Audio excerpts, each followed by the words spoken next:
많은 분량을 자랑하는 애니메이션을 30분 안에 다 본다. 이름하여 30분 안짜게니.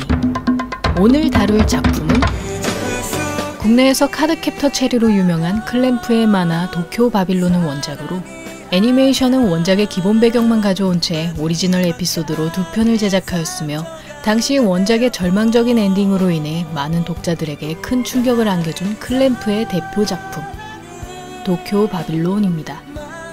본 영상은 도쿄 바빌론 원어 더빙판을 기준으로 제작되었음을 알립니다. 노스트라다무스의 1999년 지구 종말론으로 세계 멸망에 대해 떠들썩하던 1991년 세기 말의 도쿄. 일본 최고의 음향사 가문 스메라기가의 당주인 스메라기 스바루는 어느 날 MCC 사의 사장인 미무라로부터 최근 발생하던 신사옥 공사 현장의 사고사에 대해 조사해 줄 것을 의뢰받게 되고 그 후 그는 쌍둥이 누나 스메라기 호쿠토와 함께 친한 지인이었던 사쿠라즈카 세이시로의 동물병원으로 이동하던 중 때마침 그 병원에서 반려견의 진료를 받고 나오던 한 여성과 부딪히게 됩니다. 이에 스바루는 그녀에게 연거푸 사과를 하던 것도 잠시 전혀 행복해 보이지 않는 그 여성의 얼굴에 왠지 모를 불안을 감지하게 되는데 スメラギと申します。はい、確かに。ちょっとスバル、何その腰の低さは。あんた自分の立場を自覚してるの？あんたはスメラギ家の当主なのよ。僕は平凡な陰陽師だから。スバル君はまたお仕事ですか？なんだかビルの建設中に不審なことが相次いで作業が滞っているらしいんです。霊的なものなんですか？わかりません。詳しいことは会ってから話すって言われたんだけど 한편 신사옥 프로젝트의 주요 인물이었던 나구모 신지는 미무라가 음향사에게 도움을 요청했다는 사실을 알게 되자 회사 일을 미신에 의존하려는 사장에게 큰 불신을 가지게 되고 이에 그는 자신이 미리 손봐둔 엘리베이터에 미무라와 함께 탑승하며 엘리베이터가 추락하는 동안 심장병이 있었던 미무라가 심장마비로 숨지는 과정을 지켜보기 시작합니다. 엘리베이터는 지면에 닿기 전에 안전장치가 작동하면서 미무라를 제외한 나머지 사람들은 무사히 목숨을 부지하게 되고 그 후 자신의 의뢰인이 사고사했음을 알게 된 스바루는 나구모로부터 의뢰를 철회하겠다는 말을 듣게 되는데 料金は支払わせても帰ってくれたまえ。しかし今日の事故も私は三村社長と違って迷信は信じないタイプでね。今回の事故はね、迷信やお祓いなどという非科学的なものに頼る古いタイプの経営者が排除された。ただそれだけのことだ。関係者は発奮することだろう。ここ数年うちの役員に事故死が多くてね。それもこのプロジェクトの重要な関係者ばかりだ。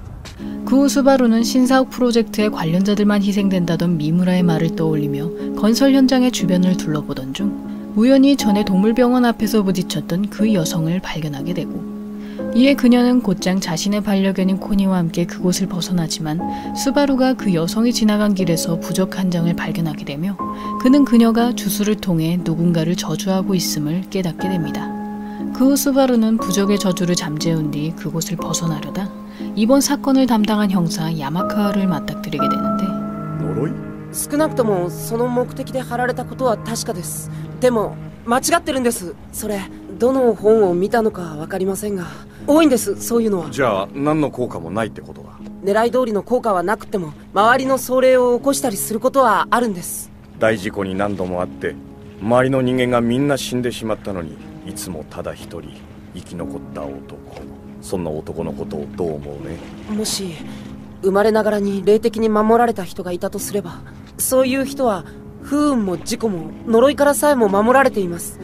彼がそうなんだ。南雲真司さん。彼は子供の頃から何度かそういうアクシデントに遭っている。ただ彼だけが生き残ってきたんだ。南雲さんが落ちることが分かっていたとしたらそのエレベーターに普通君は乗ると思うかい。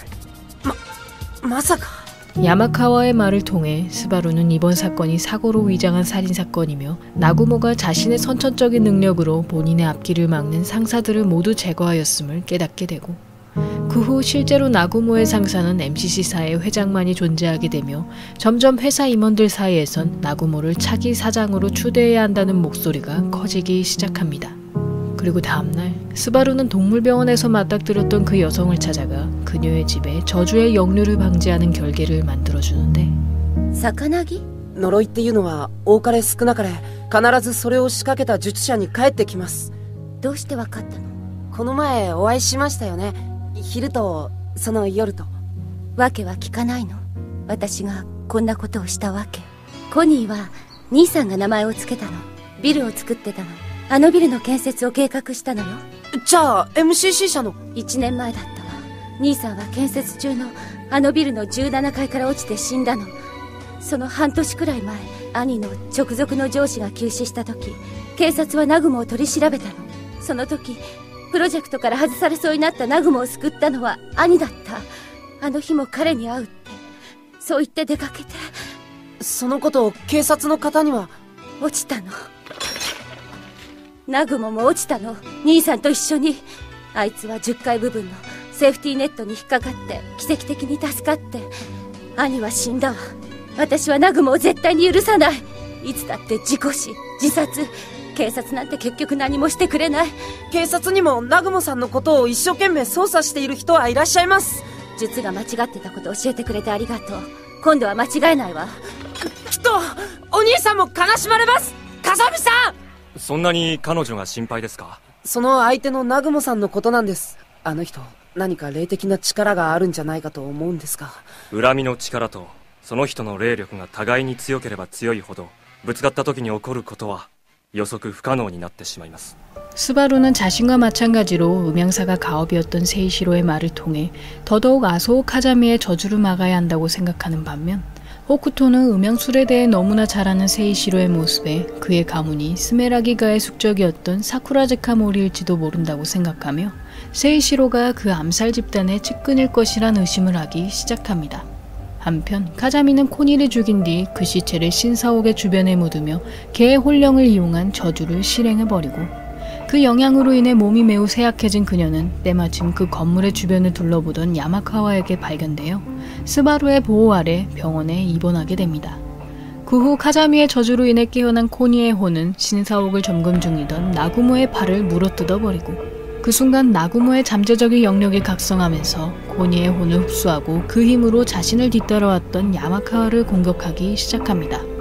한편 카자미가 코니를 저주에 이용했음을 알게 된 스바루는 그녀를 호쿠토에게 맡긴 채 황급히 세이시로와 함께 신사옥으로 향하지만, 그가 도착했을 땐 이미 야마카와는 혼령의 공격으로 인해 정신을 잃은 뒤였고, 이에 나구모는 지금껏 많은 위기에도 자신이 살아남았던 이유가 선천적인 영역이 아닌 도쿄가 자신을 선택한 것이라 착각하며 스바루에게도 혼령의 공격을 마구 퍼붓기 시작합니다.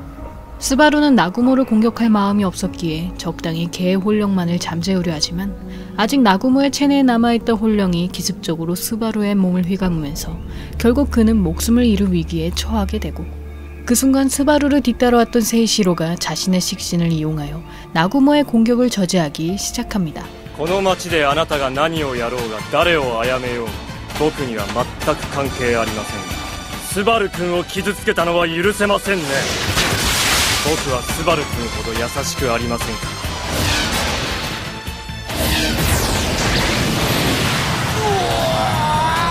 나구모는 세이시로의 공격으로 인해 비틀거리던 중 그만 부서진 난간을 건드리게 되며 빌딩 아래로 추락하게 되고, 한편 호쿠토의 결계로 저주의 역류에서 벗어나게 된 카자미는 오빠를 위해서라도 행복해지라는 호쿠토의 말에 자신이 희생시킨 코니에 대한 죄책감을 느끼며 더 이상 과거에 얽매이지 않을 것을 다짐하게 됩니다. 그러던 어느 날 스바루는 어릴 적에 어느 남자와 내기를 했었던 것을 떠올리게 되는데, 綺麗な桜ですね。 ご存知ですか？桜の花が毎年こんなに綺麗に咲くのはその下に死体が埋まっているからなんですよ。桜の花びらはね、本当は白いんですよ。じゃあなぜ桜の花びらは薄紅色か知っていますか？その木の下に埋まっている死体の血を吸っているからですよ。桜の下にいる人たちは苦しくないんですか？賭けをしましょう。君と僕がまた会えたら。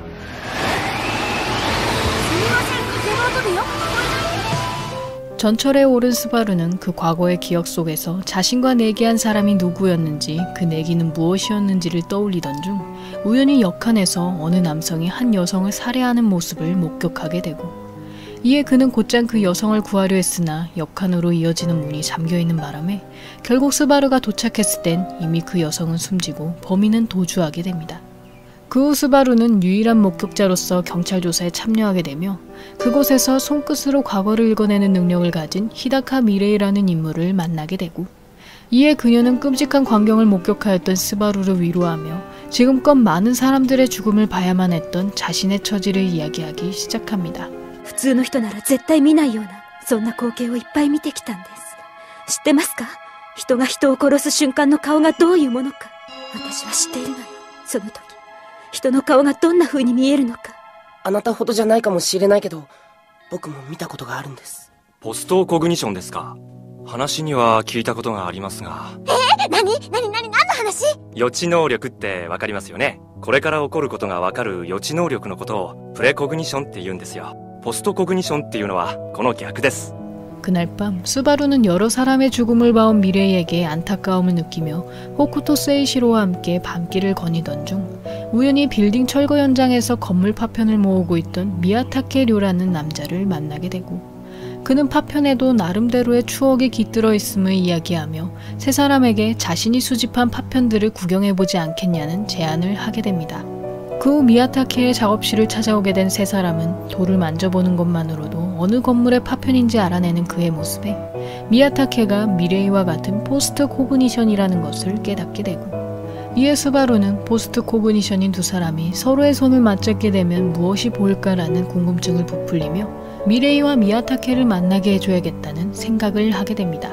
한편 미레이는 예지 능력을 가진 자신의 양어머니로부터 갑자기 이별의 말을 듣게 되는데, 私たちって本当の親子みたいだったね。今日のお母さん少し変。嬉しかったよ。あんたのような不思議な力を持ったこと巡り会えて。でもそれももう終わり。私は気味が悪いほどよく当たる占い師なんだよ。人はね、いつか出会えるものなんだよ。自分を理解してくれる人とね。誰のことなの？お母さん！ 자신을 이해해주는 사람을 만날 것이란 양어머니의 말에 미레이는 어릴 적 자신과 똑같은 능력을 가진 남자가 건물의 파편을 손에 쥐어주며 언젠가 다시 만날 것이라 약속했던 것을 떠올리게 되고, 그 후 또다시 지하철 살인사건이 벌어졌다는 소식을 듣게 된 미레이는 그 현장에서 살해당한 자신의 양어머니를 발견하게 되며 그녀가 갑자기 이별을 선언했던 이유가 본인의 죽음을 미리 알고 있었기 때문임을 깨닫게 됩니다. 그날 밤 미레이는 형사 스미다로부터 함정 수사에 협력해줄 것을 권유받게 되며 연쇄 살인범이 등장하는 시간에 맞춰 피해자들이 앉았던 자리에 탑승하게 되고, 한편 그 소식을 뒤늦게 알게 된 형사들과 스바루는 황급히 미레이가 탄 지하철에 올라타며 그녀와 범인이 있는 칸으로 이동하기 시작합니다. 何度も言わせるなよ。そこは僕が座るところなんだよ。たったそれだけのことで3人も殺したの？ 그때 폭우로 인해 지하선로에 물이 차오르면서 미레이가 탄 지하철은 갑자기 운행을 중단하게 되고, 이에 갑작스런 지하철의 급정거 소리를 듣게 된 미야타케는 폐쇄된 선로에서 파편을 채취하고 있던 것을 멈춘 채 그 소리의 근원지로 찾아가기 시작합니다. 한편 정차한 지하철에서 내린 뒤 살인범으로부터 도망치던 미레이는 스미다에게서 가져온 권총으로 그의 어깨를 맞추는 것에 성공하였으나 결국엔 그 살인범에게 붙잡혀 목숨을 잃을 위기에 놓이게 되고, 그 순간 미레이를 뒤따라왔던 미야타케가 살인범을 향해 몸을 던지면서 그녀가 조금이나마 도망칠 수 있도록 시간을 벌기 시작합니다. 그 과정에서 미레이가 떨어뜨린 파편 목걸이를 발견하게 된 미야타케는 그녀가 예전에 다시 만나기로 약속했던 그 소녀였음을 깨닫게 되며 뒤늦게 쫓아온 스바루에게 황급히 미레이의 위기를 알리게 되고, 이에 스바루는 주술을 이용해 범인을 미레이로부터 떨어뜨린 뒤 그녀의 손을 잡아 끌어올리려 했으나 스바루가 장갑으로 인해 미레이의 손을 놓치게 되면서 뒤이어 따라왔던 미야타케가 그녀의 손을 붙잡게 됩니다. 約束でしたね。きっと会えるって信じていました。 한편 지하철역에서 총성을 듣고 스바루를 찾아왔던 세이시로는 스바루가 잠시 한눈을 판 사이 살인범이 그를 기습하는 모습을 목격하게 되고, 이에 세이시로는 벽돌로 스바루의 머리를 내려치려던 살인범의 행동을 저지하며 스바루에 대한 소유욕을 밝히기 시작합니다. あなたにスバル君は渡しませんよ。彼は私の獲物ですから。あの二人は行ってしまわれたんですね。不思議ですよね。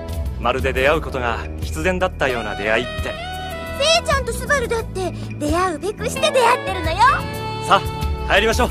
愛するスバル君のために美味しい朝食を作りましょう。 다시 만난 미레이와 미야타케는 같은 능력과 같은 상처를 받아왔던 사람들끼리 서로를 이해하며 그동안 떨어져 있던 세월만큼 함께하는 시간을 가지게 되고 그 둘의 모습을 흐뭇하게 바라보던 스바루와 호쿠토, 세이시로는 평소처럼 다같이 아침 식사를 하러 가면서 도쿄 바빌론은 끝을 맞이합니다.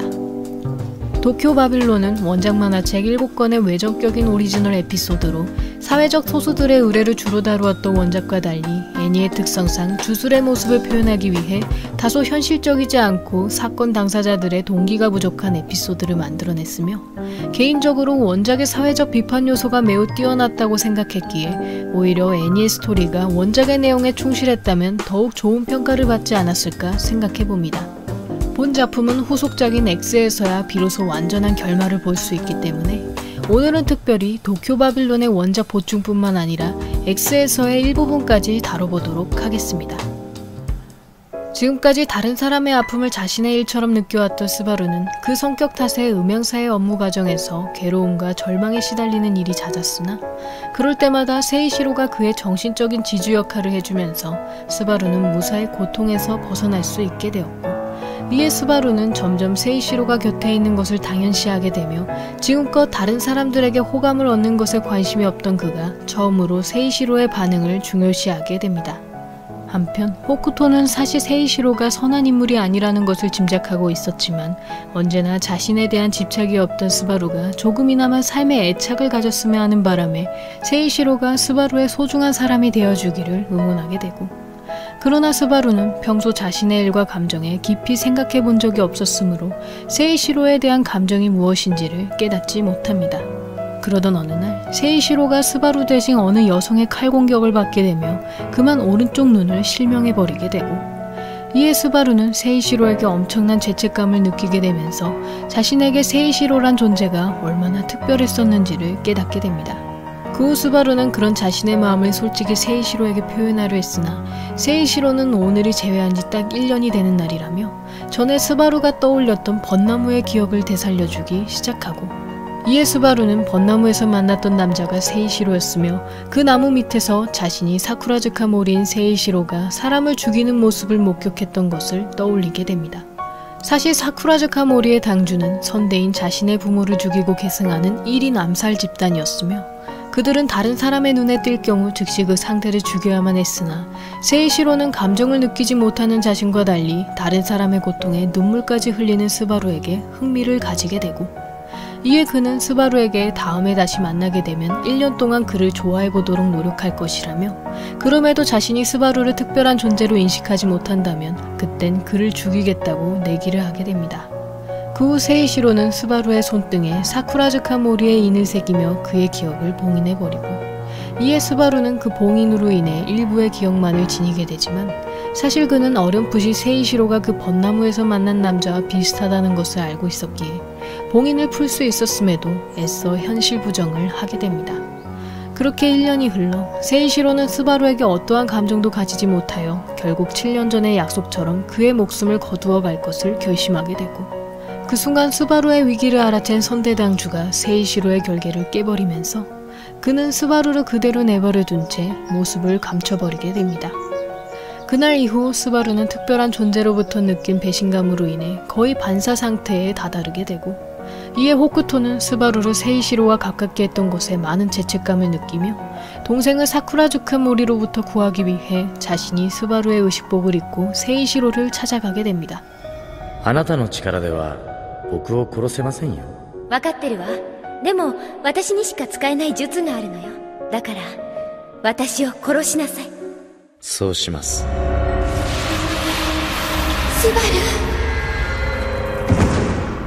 호쿠토의 죽음 이후 스바루는 세이시로를 죽이겠다는 결심을 하게 되며 학교도 중퇴한 채 음향사의 일에 열중하게 되고 그렇게 세월이 흘러 어른으로 성장한 스바루는 어느 날 우연히 사쿠라즈카 모리의 흔적을 발견하게 되면서 마침내 몇 년을 찾아 헤매온 세이시로와 다시 얼굴을 마주하게 됩니다. ずっと探していました。なぜ？僕の望みを現実とするために。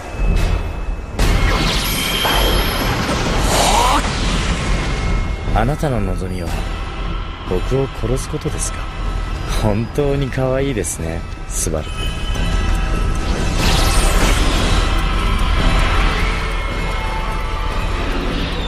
세이시로는 스바루와의 만남 이후 사쿠라즈카 모리를 계승받기 위해 선대당주인 자신의 어머니를 살해했던 날을 떠올리며 당시에 그녀가 죽기 전에 자신에게 했던 말을 되새기게 되는데 これであなたは私の代わりに桜塚森になる。そして次の桜塚森はあなたを殺した人よ。僕は誰に殺されるんですか？あなたが一番好きな人よ。僕に好きな人なんてできないですよ。私も昔はそう思っていたわ。あなたに出会うまで。 한편 스바루는 지룡인 모노우 후마와의 결투에서 세이시로와 닮은 그의 얼굴에 순간적으로 집중력이 흐트러지게 되며 결국엔 후마로부터 오른쪽 눈을 공격당하게 되고 이에 세이시로처럼 오른쪽 눈을 실명하게 된 스바루는 후마가 자신이 가진 세이시로에 대한 죄책감을 간파했음을 깨달으며 그에게 자신의 소망까지 들켰을지도 모른다는 생각을 하게 됩니다.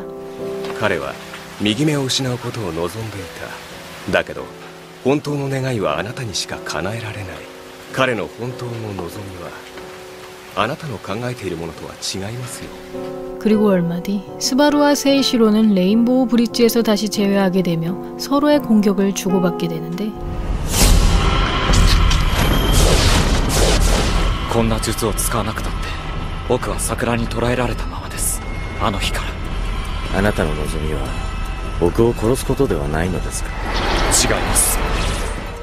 그 후 세이시로가 호쿠토를 죽였을 때처럼 스바루를 공격하려던 순간 갑자기 호쿠토의 주술이 발동하며 오히려 스바루의 손이 세이시로의 가슴을 꿰뚫게 되고 이에 스바루는 뒤늦게 호쿠토가 죽을 당시 세이시로에게 주술을 걸었음을 깨닫게 되며 어째서 그 주술에 대해 모두 알고 있었음에도 세이시로가 자신으로부터 죽음을 맞이하려 했는지 묻기 시작합니다. わがままだって分かっている。でもそれでもスバルとあなたに生きててほしい。なぜ僕もなんですか？どんなに悪い人でもやっぱり私あなたが気に入ってるんだよ。私を殺したのと同じ方法でスバルを殺そうとしたらその技はそのままあなたに跳ね返ってくる。最後にあなたを信じさせてこの術は絶対に発動しないって。償えない罪は確かにあるけど人を愛しちゃいけない人なんていないんだよ、せいちゃん。僕はあなたを殺そうとした。あなたの存在を自分の中から消していこうと思っていた。でもできなかった。だからあなたに殺されたいと思った。考えてみればあなたに誰かを殺すなんて覚悟はできませんでしたね。あなたは本当に優しいから。スバル君、僕はあなたを。あなたはいつも僕が予想した通りの言葉は言ってくれないんですね。 자신의 손으로 세이시로를 죽임과 동시에 바래왔던 소망까지 잃게 된 스바루는 그 영향으로 인해 자신이 가진 음향사로서의 능력까지 잃게 되고 이에 후마는 그에게 세이시로의 마지막 소원이 스바루의 눈을 낫게 하는 것이었음을 이야기하며 세이시로의 남은 왼쪽 눈을 그에게 건네주게 됩니다. 그 후 스바루는 오른쪽 눈에 세이시로의 눈을 이식하게 되며 그 안에 담겨있던 사쿠라즈카 모리로서의 힘까지 이어받게 되고 그날부터 스바루는 사쿠라즈카 모리의 당주로서 세이시로의 목까지 살아가게 되며 스바루와 세이시로의 긴 인연은 끝을 맞이하게 됩니다. 사실 X가 미완결로 끝을 맞이했기 때문에 완전한 결말이라고는 할 수 없겠지만 세이시로가 다시 살아 돌아오지 않는 이상 스바루의 인생이 달라질 일은 없을 것이라 생각되고 또한 이후에 연재한 츠바사 크로니클에서도 스바루와 세이시로의 죄는 존재하지 않았기에 다음 차기작에서 다뤄지지 않는 이상 두 사람의 해피엔딩을 기대하기는 힘들 것으로 예상됩니다.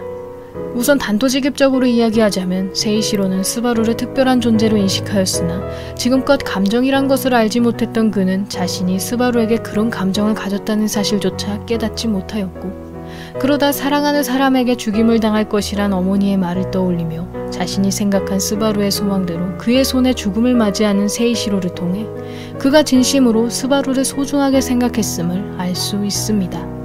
그러나 스바루는 세이시로와 어머니 사이의 이야기를 전혀 알지 못했으므로 세이시로의 마지막 말이 고백이 아닌 이상 그는 끝까지 세이시로의 마음을 알지 못한 상태라고 할 수 있고, 거기다 그 세이시로의 마지막 말은 원작가인 클램프도 모른다고 대답했기 때문에 두 사람의 마지막 인사는 영원히 미궁에 빠진 상태라고 할 수 있습니다. 여기까지 도쿄 바빌론이었고요. 여러분의 구독과 좋아요는 힘이 됩니다. 구독을 하시면 다음 영상을 더욱더 빨리 만나보실 수 있습니다. 그럼 많은 시청과 관심 부탁드리면서 다음 편에서 만나 뵙겠습니다.